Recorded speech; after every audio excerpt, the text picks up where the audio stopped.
All right. Hello, everyone. I apologize for being late. I had some technical difficulties logging on. So I am here and I am ready to rock and roll. Thank you for everyone joining me. For those of you that are joining me live, please comment in the comment section. Say hello. I'm going to just put my phone on here so I can monitor any comments that you guys have. Let me get into my group over here. Who is ready for Christmas? Let me know who's ready for Christmas in the comment section. All right, I've got everything over here going. If you're watching this live with me, say hello in the comment section, right? I'm watching this live. If you're watching the replay, pop that you're watching the replay. We are, I don't know, like 4 days away from Christmas. I'm excited. I am super excited. I'm excited because my two girls who are 10 and 8, they're just so into Christmas, and I love seeing them super excited about Christmas as well too. So, it's just a really magical time of year. I'm sure we all feel that. And I know sometimes this is can be a difficult time of year for a lot of people, especially for those that are missing loved ones during this time of year. So I understand there's that complexity with it as well too. So I am going to be talking about the 5 metabolic mistakes that you may be making today. So for those of you, who's watching? Oh, Tammy, Elaine. Yeah, it is my favorite holiday ever as well too. I'm really excited about it this year. So thanks for watching, everyone. Okay, I thought I had all my Christmas presents wrapped already, but I don't. I have 2 more that I need to wrap, so I'm going to do that tonight. And but let me know, is everyone ready? Is everyone wrapped, or do any of you still have some Christmas shopping to do? I will confess, back in the day, prior to having kids, I used to be a December 23rd and 24th shopper. Yes, I was that person. I left it right to the last minute. Sorry, I had to take a sip of my bubbly. Anybody else like that today? Anybody got some last minute things to do? All I really have to do is go grocery shopping tomorrow. And we are actually doing our big Christmas dinner with my husband's side of the family on Saturday night. And then actually tomorrow, shout out to Tammy, everyone. Tomorrow we have Tammy is celebrating her birthday. And actually something I did not know, me and Tammy's birthday are 2 days apart. So happy birthday, Tammy. She is celebrating 49 years tomorrow. I'm going to tell everyone, you're not there at 50 yet, but 49 years tomorrow, and looking fabulous at her age, because you know why, guys? Because my birthday is Saturday. What? Oh yeah, sorry, you're right, it is Saturday. Oh my god, I'm getting confused because I'm thinking Saturday is the 24th, but it's not. Her birthday is Saturday, which is the 23rd. Sorry guys, I was about to do a post tomorrow for your birthday. Thank god you reminded me of that. But anyways, last minute groceries for Christmas Day dinner and a few to wrap, but all done. Awesome. So today I'm going to talk about metabolic health. This is something that is really, really important. Okay. And we're going to talk about the 5 mistakes that you might be making, which is affecting your metabolism. And metabolic health is super, super important. It is actually a critical yet often overlooked component in your journey of fat loss and just overall well-being, especially if you are a woman in perimenopause and menopause. So even a basic understanding of how to improve or restore your metabolic health is really essential. And neglecting this can really impede your progress in achieving maybe the goal that you have, which is fat loss, or you want to improve your body composition. So the reality is that we have a lot of control over our metabolic health, and there are things that we can do and that we are doing to ourselves that is digging a deeper and deeper metabolic hole for ourselves. And I'm going to go over the top 5 metabolic mistakes that you might be making right now that's making it more difficult for you to achieve your body composition goals, or just be healthier, just to be more fit, whatever your goals are. metabolic health is something that you should really absolutely pay attention to. So the first metabolic mistake is dropping calories too low. So dropping calories too low is a mistake I encounter almost daily. It's not uncommon that I hear stories of women eating 1,200, 1,000, or 800 calories. People often tell me that they're on a diet that's like 1,000 calories, which is really alarming. The impact this has on your metabolism is significant. There's actually diet programs out there that make you drop your calories really, really low. One of them is Optavia, and also Dr. Bernstein. You're eating less than 1,000 calories a day. I've had several clients do Dr. Bernstein and come to me afterwards. Their metabolic health is completely destroyed because of doing that. I want you to understand that each time you drastically cut your calories that low, you are moving further away from homeostatic balance. You're essentially signaling your body that it needs to adapt to a lack of nutrients. And this is a form of stress. Your body registers this as a threat and it responds to it in survival mode. So when you drop your calories too low, several things happen. So first of all, your metabolism slows down because your body is adapting. It's called metabolic adaptation. Your sex hormones decrease. So again, if you're a woman going through perimenopause and menopause, when we are already experiencing a change in hormones, this is eating too little is also decreasing your hormone level, is going to decrease your sex hormones as well too. This often leads to a lower sex drive.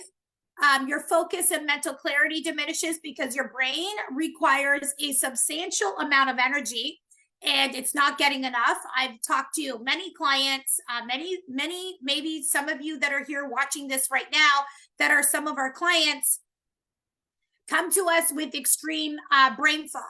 So this can lead to brain fog, difficulty concentrating, struggles at work, maybe strained relationships because your mood is not quite there, quicker temper, increased irritability.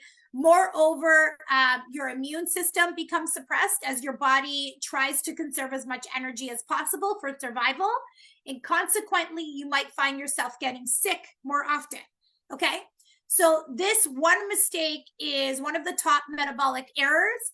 There is ample evidence to just suggest that the metabolic damage from extreme dieting can be profound.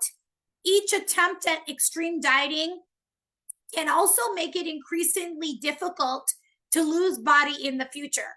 So those of you that have a long history of dieting may need to spend more time repairing this damage and restoring your metabolic health. It's actually one of the first phases that we take all of our clients through. It's called metabolic restoration phase. And this is where, especially if you come to us under eating, we will not, your body is not ready to go into a dieting phase. So we actually have to spend time restoring your metabolism in our first phase. Okay. And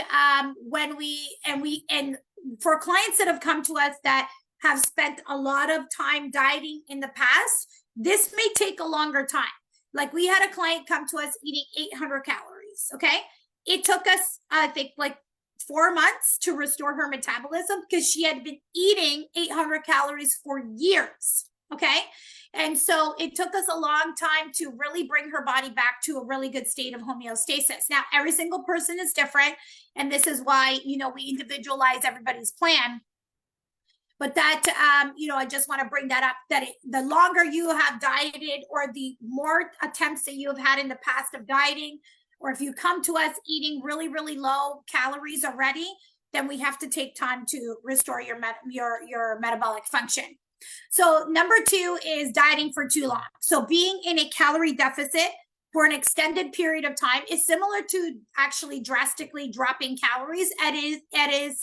As it induces stress on your body. So when you provide enough food, when you don't provide enough food for all your bodily functions, negative adaptations occur. This includes, like we said, disruptions in your sex hormones, maybe thyroid function, the immune system. leading to a range of undesirable symptoms and side effects. So the chronic stress caused by prolonged dieting is significant. In my opinion, the severity of this stress is compounded by other stresses of our day-to-day lives. Like this includes mental stress, work-related stress, relationship and family stress, as well as our thoughts and perceptions around food and other anxieties. Like I just spoke to somebody this morning that joined our program. Like she has a lot of anxiety around food and her relationship with food and stresses out about food. That also adds more stress. So all of these factors accumulate. And with dieting stress being the tipping point, often people on a diet find themselves in this continuous cycle of trying to lose fat. They might start seeing progress in a calorie deficit, then they get stuck, they push themselves into a deeper deficit, then they get stuck. This cycle can continue until they reach a breaking point, leading to a collapse in their dieting efforts. So it's crucial to understand that the body becomes more adaptive with each dieting attempt. So if you find temporary success with the 1,200 calorie diet, for instance, your body's response to stress and adaptation to survival will change over time. I have a really perfect example of this with a client right now. So, she was in a dieting phase. We started to notice that her energy level started to get decreased. She wasn't sleeping well. Her training volume was not as much as it used to be. Really tired, very irritable. Okay, these are all biofeedback markers that she was experiencing, and myself working with her as her coach, I started noticing that. And so we actually had to pull back from the dieting phase. So I said, okay, we need to take a dieting break. We need to bring your calories back up to maintenance. We need to remove the stress from your body. And she was very, really scared to do that. She was really scared to do that. Like, oh my God, am I going to lose weight? Like, how could this be possible? Like, I need to lose weight and you're upping my calories. And I said, yeah, because your body's has become adapted. It's adapted to the amount of calories that you're doing and the amount of exercise that you're doing. So we needed to take a dieting break. Okay. So we've taken a dieting break, and do you want to know what happened in her dieting break? She actually started losing weight, and she actually started losing inches. She started feeling better. Her energy levels came back. She started sleeping a lot better. She started lifting a lot heavier in her sessions. Why? Because we removed that stress from dieting from her. And also this stress from dieting that was removed from her allowed her body to come back to homeostasis and feel a lot better. So my point is that determining the optimal length for being in a calorie deficit is really highly personal, and it varies widely. I often get asked, like, how long should somebody be in a deficit? While I wish I could provide you a blanket statement like, 12 weeks or whatever the case may be, it's far more complex than that. Each individual's diet history, stressors, activities, training, lifestyle, and habits all play a role in determining an appropriate length for dieting. So this process should be personalized. For example, if we start like we did with my client, you start noticing red flags like intense hunger, which was another one that she had as well too. Cravings, mood instability, poor digestion, disrupted sleep, lack of energy, declining in your gym performance or your performance in working out. You need to adjust the plan.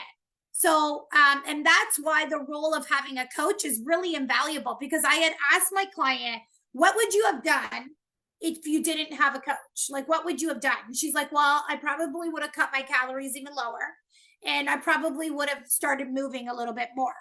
And that is really the exact opposite of what she needed to do. What we needed to do was remove that stress from her body, and we took a temporarily dieting break. And we'll get back into her dieting afterwards, or put her back into the calorie deficit. So Working with the coach really removes the guesswork by conducting, a metabolic assessment all the time, assessing biofeedback marker, assessing dieting history, and really pay attention to these things. So a tailored approach ensures efficiency and effectiveness in your dieting strategy. So it might be tempting to figure it out on your own. I know, like a lot of us, I just want to try it on my own. But seeking professional guidance can alleviate a lot of the stress and optimize the dieting process, leading to better, more sustainable results long term.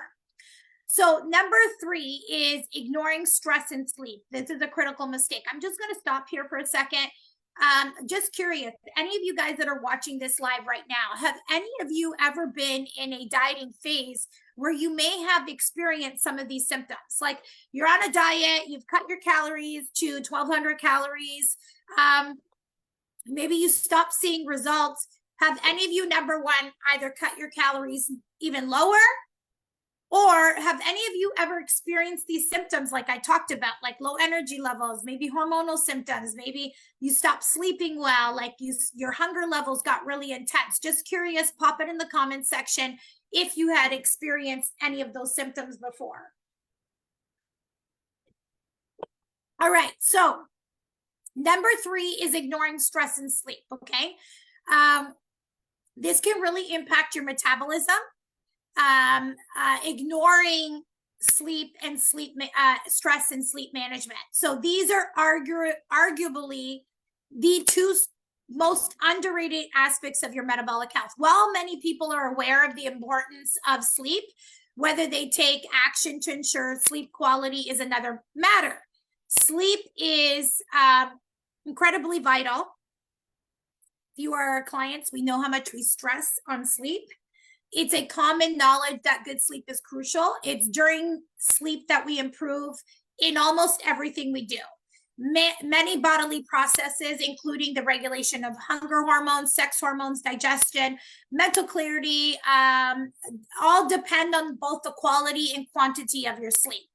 However, stress is an aspect that is most often overlooked. Okay, so it's all about really improving your metabolism and how it impacts our stress. It's all about achieving a balance and maintaining homeostasis. Our metabolism essentially acts as a barometer for stress, constantly trying to register and balance the various stresses we face, aiming to keep us alive and safe. So stress is a number 1 disruptor of homeostasis. It becomes in various forms and sizes, and our bodies do not differentiate between different types of stress, whether it's stress from not eating enough food, overtraining, poor sleep, anxiety around food, relationship conflicts, or any other form. Your body perceives it as a threat and adapts accordingly. Therefore, it's really crucial to pay attention to the amount of stress in your life and find ways to manage it. Now, I want you to understand that the goal isn't to eliminate stress.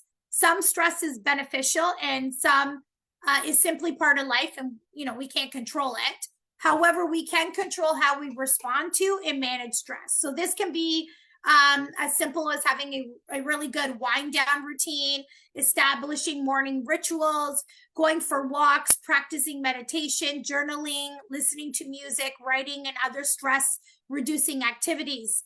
Even booking massages can be stress management, whatever it is that helps you get better stress and manage your stress. Like it might be just going out for a cup of coffee with your friend and interacting with other women. So paying attention to both sleep and stress is really essential to significant impact on your metabolic health. So number 4 is not prioritizing muscle. So not prioritizing muscle is a significant mistake that can negatively impact your metabolism.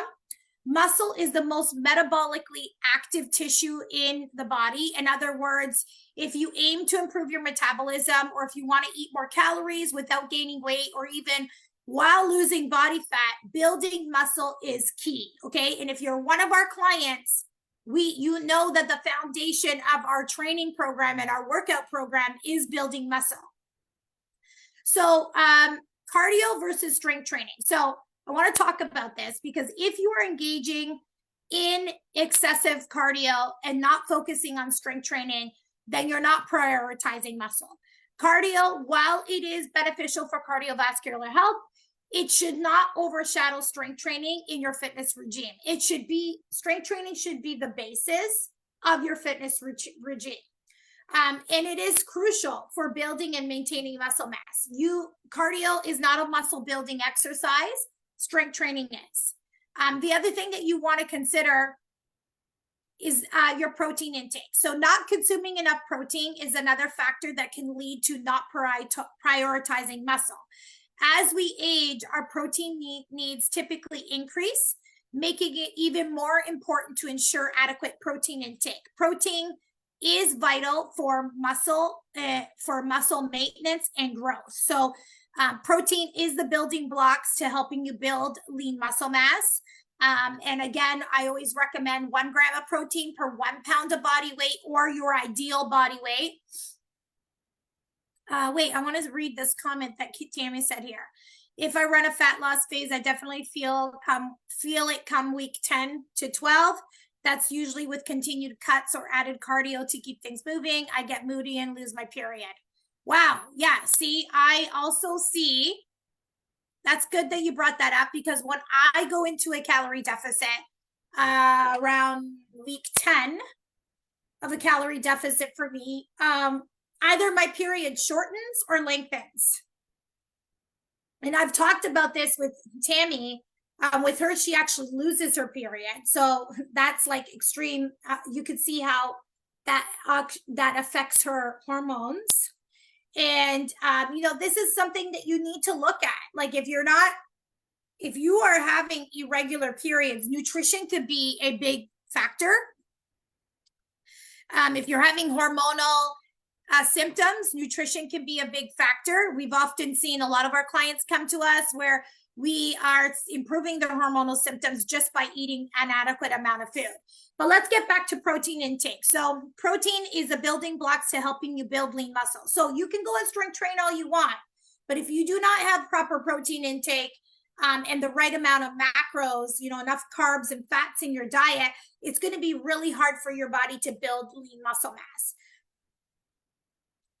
It's interesting to note that that a lot of people think your metabolisms decline as age, and while there is a decline in aging, research showed that most of that decline is due to lifestyle changes, particularly the loss of muscle mass due to the reduced strength training or inadequate protein intake. So in fact, the metabolic decline is almost negligible in individuals who continue to prioritize muscle as they age. So even if you start to prioritize building muscle and having enough protein, we can improve your metabolic health. So when you're considering an exercise routine, it's important to assess the signals that you're sending to your body. If your regime is mostly cardio, then you are sending the signal of endurance. You're sending that signal to your body. So if you want to improve your metabolic health, then you need to send the signal in building muscle, which is through strength training. So your body is going to, if you're doing a lot of cardio, your body's going to adapt by reducing muscle mass to become more efficient at cardiovascular activity. So, and really that's not ideal for maintaining a healthy metabolism. Now, again, I'm just talking about maintaining a healthy metabolism. If you like to do cardio and your goal is endurance and whatnot, then go ahead. That obviously choose to do that. But if your goal is you want to improve your metabolic health and improve your metabolism and also look really great because you have more muscle and it also allows you to look a lot better, improve your the way that your body composition is, then you want to make sure that you have enough muscle on your body. Okay, so number 5 is focusing on calorie quantity only and not quality. So this is where most people just focus on calories and not the quality of the calories. So this approach involves only caring about calories in and calories out without considering the source of those calories. Both aspects are crucial. So there's a common belief among, some, what I see out there, that as long as you're in a calorie deficit, you can eat whatever you want and still lose body fat. While there is some truth to this, like the common one that I see here is like Weight Watchers. You could do the Weight Watchers program based on their points, which is trying to put you in a calorie deficit, although that's a whole nother subject because it's still calories. You can still overeat on on those 0 points. But, it overlooks critical factors like overall health, metabolism, hormonal balance, and how you feel. So, for example, if you're consuming alcohol every night, and you can actually add that into Weight Watchers as your points, and you're still in a calorie deficit, it still affects your metabolism. And it's really not great for metabolic health. When you consume alcohol, you're actually slowing down your metabolism by 50%. So this isn't to say that you must choose between focusing on quality or quantity. Both matter. It's essential to really strike a balance. Eating at maintenance is beneficial, but if the quality of your food choices is poor, it can still harm your hormones, your metabolism, lead to low energy, mood imbalance, and digestive issues. So what I mean by that is, like, first of all, if the quality sucks and you're not paying attention to the right amount of macros, like if you don't have enough protein in your diet, it's not going to help your metabolism, because we all know that more protein also helps you. The more you consume protein, the more calories your body burns at rest. So that's how it can boost your metabolism. But also, if you don't have enough fats in your diet, it's not supporting hormonal health. And also, if you don't have enough carbs in your diet, it can also prevent you from improving your overall health and having low energy levels.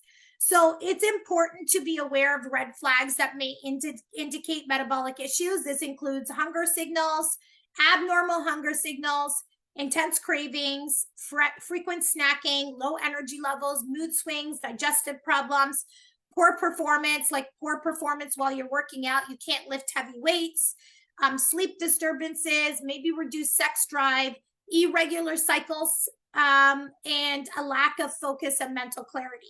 Recognizing these signs is really crucial in addressing and correcting metabolic imbalances. So managing your metabolic health is really a journey that benefits greatly from, having a coach, a knowledgeable coach. Like I just provided the example earlier with our client, can provide a personalized approach, saving you time and frustration and setting you up for long-term success. So instead of focusing on short-term goals or short-term gains, think about the long-term benefits and how you can improve your quality of life, your health, your body composition, and your relationship with food. So remember, each person's journey is unique, but understanding these common mistakes can be like the significant first step towards achieving your health and fitness goals. So addressing these metabolic mistakes, can really help you get you to where you want to be in terms of losing body fat. Whether your goal is to just be healthier, maybe you want to improve your body composition and get really toned and defined. We cannot neglect the fact that metabolic health is super important, especially if you're a woman going through perimenopause and menopause. So let me just take a look here if we have any. Tammy, totally lifestyle. At 49, my metabolism is stronger and faster than it's ever been, all from spending lots of time at maintenance. Listen to what Tammy is saying, and prioritizing lifting. So she spent a lot of her time not dieting, not being in super low calories, and spending a lot of time building muscle, which is exactly what we talked about today. So Tammy can eat at maintenance at like what are you at, Tammy? Like 2,100 calories? That's her maintenance calories. And she only needs to be in a deficit at like, what's your deficit at? 1,600? And she can be in a deficit when she wants to lean out, if she needs to lean out, and be at 15 or 1,600 calories when she needs to lean out. That's freaking amazing. And Tammy is like, what are you at? Like weight wise, 130, 135 pounds. Like that is crazy. She eats that amount of food. And why? Because she spent the time building her metabolic health. Okay. So yes, at 16, 15, 1700 and no less than 1500 ever. Amazing. So she's 130 pounds, 5'4", and that's her deficit. Why? Because she spent several years at maintenance. I think, what did you spend, Tammy? Like 2 years at maintenance calories? So I'll be honest with you, like even with myself, like I normally do a dieting phase. Like last year, I actually declined my own personal metabolic health. And I did that because I dieted twice in 1 year. Okay. So I had 2 photo shoots that I had to prep for. I dieted twice last year. And I've spent another 9 to 10 months in a muscle building phase, eating at maintenance calories, lifting a lot of weights and doing all of that stuff. But the thing is that my stress levels are really high earlier this year. So that also did affect my metabolic health. It also I had sleep disturbances as well too. So I had to work on that. And now I've realized that, my own metabolism actually slowed down because of the dieting that I did last year. So now I am going to spend, honestly, like probably the next year and a half to 2 years at maintenance and not lean out again. And that way I can really build up my metabolism again, get it back to, like, if I can, like get it to like 21, over 2000 calories. So if I ever do need to diet, I could diet like Tammy at 1500 or 1600 calories and never go below that. So this is our goal for our clients as well too, when they come to work with us, like is improving their overall metabolic health, getting them eating more food and not having to be really drastic low calories when they need to go into a calorie deficit. But that takes time. And we teach our clients to do that.